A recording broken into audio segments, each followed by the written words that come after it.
Spektakli i së shtunës në shtëpinë më të famshme në Shqipëri solli një moment të bujshëm për Eglin, e cila ishte e ftuar në studio pas largimit nga shtëpia. Teksa diskutonte për eksperiencën e saj në reality show, produksioni përgatiti një surprizë as pak të këndshme, një klip që zbuloi detaje shokuese mbi marrëdhënien e saj me Gjestin. Fillimisht në pamjet e transmetuara u shfaqën momente të ëmbla mes dyshes, me deklarata dashurie dhe afrimitet të ndërsjellë brenda shtëpisë. Por më pas klipi mori një kthesë dinamike, duke zbuluar një tjetër anë të Gjestit.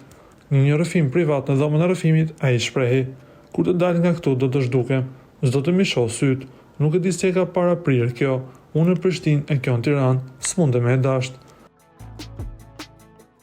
Kjo deklaratë tronditi jo vetëm Eglin, por edhe publikun dhe opinionistët, duke ngritur pikpyetje mbi sinqeritetin e ndjenjave të tij. Kontrasti mes fjalëve të tij brenda shtëpisë dhe atyre në rrëfimet private ka ndezur një debat të madh në rrjet, ku fansat po diskutojnë nëse marrëdhënia e tyre ishte e vërtetë apo thjesht një strategji loje. A ishte gjithçka një lojë nga ana e Gjestit, apo ndjenjat mes tyre ishin të sinqerta? E po kjo mbetet vetëm për të parë. Ju lutem klikoni tek butoni subscribe për të marrë të rejat më të fundit nga showbizi shqiptar.